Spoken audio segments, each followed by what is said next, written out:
नमस्कार दोस्तों, स्वागत है आपका ज्योतिर्लिंग की यात्रा में एक नया एपिसोड के साथ। आज हम बात करेंगे एक ऐसे ज्योतिर्लिंग के बारे में जिसका सिर्फ ज्योतिर्लिंग नहीं, हमारे जो वन है और जो हमारे, आपने देखा होगा कि शिव जी अपने गले में हमेशा नाग धारण करते हैं। तो वो नाग क्यों धारण करते हैं या उनको इतना प्यार क्यों है नाग से, तो इसके बारे में हम बात करेंगे आज नागेश्वर ज्योतिर्लिंग के बारे में। हमारे साथ है स्वर्णिम जो आपको एक्सप्लेन करेंगे इसके पीछे की क्या स्टोरी है और क्यों भक्त इस मंदिर को बहुत ज्यादा मानते हैं और क्या है उसके पीछे की कहानी। तो शुरू करते हैं। बिल्कुल। जैसे हमारी शिवलिंग की जो सीरीज चल रही है ज्योतिर्लिंगों की, तो उनमें से ये हमारे जो है 10वें स्थान पे आते हैं नागेश्वर भगवान। ठीक है, तो नागेश्वर भगवान जो है इस टाइम पे सौराष्ट्र गुजरात में है और इनकी बहुत प्रचलित और बहुत पुरानी स्टोरी है। तो मैं बिल्कुल आपको एकदम पुराने पे लेके चलता हूँ, तो आई होप आप उस चीज को कोरिलेट कर पाओ। तो बहुत पुरानी बात होती है, एक सुप्रिय नाम का एक इंसान होता है, ठीक है, एक जनरल इंसान होता है। वो शिवजी भगवान का बहुत अच्छा भक्त होता है। बहुत मतलब कि एक होता है भक्त होना, एक होता है कि अनन्य भक्त होना, मतलब सब कुछ भगवान को दे देना। तो सुप्रिय जो था वो भगवान का मतलब बहुत प्रिय और बहुत अच्छा भक्त था। मतलब हर छोटी छोटी चीज में वो शिवजी भगवान को याद करता था। तो अब क्या था कि वो जो एरिया था ना, वो पहले मतलब जो एरिया था वो दारुका वन के क्षेत्र में आता था। तो दारुका वन में इसलिए उसका नाम था दारुका वन क्योंकि दारुक नाम का राक्षस था, उसके नाम से उसने दारुका वन एरिया। और उसकी भी ऐसा नहीं था कि छोटा मोटा राक्षस था, उसने भी कड़ी तपस्याएं लेके बहुत अच्छे अच्छे मतलब एक तरीके के आप मानो कि बहुत शक्तिशाली हो चुका था। तो क्या करता है कि उसको बहुत नफरत थी कि जो सुप्रिय है ये क्यों भगवान की पूजा करता है, ये कुछ पूजा नहीं करना चाहिए, यहाँ मेरे को इस एरिया में कोई पूजा पाठ नहीं चाहिए। तो कई चीजों में प्रतिबंध लगाता था, बट वो नहीं लगा सकता था क्योंकि उसके एरिया में नहीं आता था।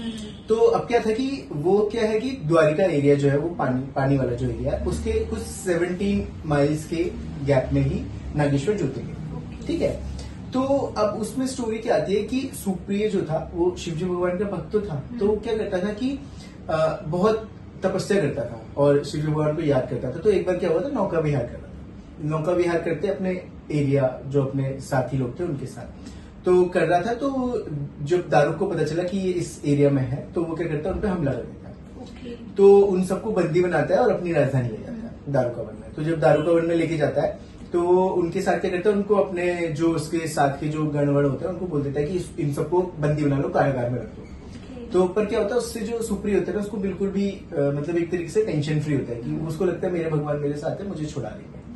तो वो डरता नहीं है, वो क्या करता है, बैठता है और ध्यान करने लग जाता है। तो ऐसा ना दारुक देख नहीं पाता। तो अपने जो बाकी के गण लोग थे, जो उसके सिपाही होते हैं, उनको वो बोलता है कि इनको कारागार में तो बंदी कर दिया, इनकी जान ले लो, मार दो इनको। क्यों? क्योंकि मुझे नहीं सुनना है ये सब चीजें, मुझे ध्वनि नहीं सुननी, मुझे पूजा पाठ नहीं देखना, ठीक है, मुझे ध्यान इसका करना अच्छा नहीं लगता। तो खुद नहीं मार सकता था, बट उनको बोला।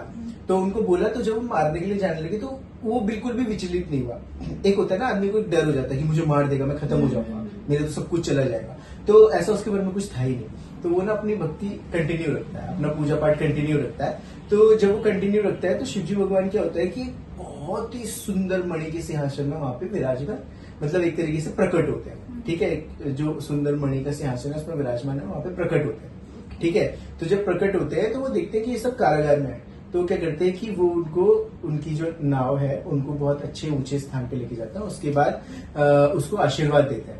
ठीक है, आशीर्वाद देने के बाद एक पाशुपदास्त्र होता है, शिव जी का बहुत फेमस अस्त्र है जिसे हम बोलते हैं पाशुपदास्त्र। वो एक तरीके का मंत्र है, आप जिस चीज में उसको डालोगे वो, कई लोगों को लगता है कि वो एक बाण है, कई लोगों को लगता है कि वो एक शस्त्र है, बट वो एक तरीके की क्रोनोलॉजी है, वो एक तरीके का एक मंत्र है कि आप किसी भी चीज में डालो, एक छोटी सी तिनके में भी डाल दो, आप हाथी को मार सकते हो। तो पाशुपदास्त्र एक मंत्र है, वो उनको प्रदान करते हैं। ठीक है, तो वो प्रदान करने के बाद वो जो सुप्रिय होता है वो उससे दारुका वन का जो किंग होता है दारुक, उसको मार देता है। ठीक है, तो जब मारता है तो वो शिवजी भगवान को थैंकफुल एक नोट पे प्रणाम करता है और उनसे बोलता है कि आज जैसे इसने किया तो वो बाकी लोग राक्षस भी कर सकते हैं। और कई जैसे हम बोलते हैं ना, पायरेट्स होते हैं, बहुत अलग अलग ओशियंस के पायरेट्स होते हैं, तो वो आके कर सकते हैं। तो शिवजी भगवान ने बोला कि जिस फॉर्म में मैं यहाँ प्रकट हुआ था उसी फॉर्म में मैं यहाँ पे विराजमान हो जाऊंगा। तो उसी फॉर्म में वो वहां पे विराजमान होते हैं। ठीक है, तो उस टाइम पे वो सुप्रिय जो था उनके नाम से ही उसका आगे चलता है एरिया। ठीक है, तो फिर क्या होता है, आने वाले टाइम पे उसी एरिया में जो आपके वासुकी नाग है वो कड़ी तपस्या करते हैं। कड़ी तपस्या के बाद वो शिव जी भगवान प्रकट होते हैं और उनको सदा के लिए अपने पास रखते हैं, उनको अपने मतलब जो कंठ में उनको स्थान देते हैं। तो इसीलिए वहां पे नागों का भी एक रिलेशन जुड़ा है, तो वो नागेश्वर इस वजह से कहलाए। ठीक है, तो बहुत अलग एक अच्छी मान्यता है। प्लस नेचर से जुड़ना और मतलब प्रकृति के करीब रहना, और नागों का भी उसमें बहुत कंट्रीब्यूशन रहा, प्लस सुप्रिय जो उनका भक्त था उनका कंट्रीब्यूशन रहा। तो आज वो ज्योतिर्लिंग जो है वो हर तरह के कष्टों का निवारण करता है। तो इसलिए इसका नाम नागेश्वर ज्योतिर्लिंग पड़ा है। और जैसे कि आपको इस स्टोरी से पता चला कि अगर आप किसी भी प्रॉब्लम में है या कोई भी आपको टेंशन है, तो मतलब अगर आप बिलीव करते हैं गॉड पे, तो उनका नाम जपे, आप उनकी पूजा करें। पूजा नहीं कर सकते, आप उनको मन में याद करें, जैसे आपके सारे प्रॉब्लम्स को सोल्यूशन मिलेगा। तो ये स्टोरी हमें यही बताता है कि आपके अगर कोई भी प्रॉब्लम है, आपसे सॉल्व नहीं हो रही है, तो आप भगवान को याद करें, वो जरूर आपकी हेल्प करेंगे। जैसे उन्होंने सुप्रिया की कही थी, वो आपकी भी कर सकते हैं। तो तब तक के लिए आपको ओम नमः शिवाय। मिलते हैं नए एपिसोड में नई स्टोरी के साथ।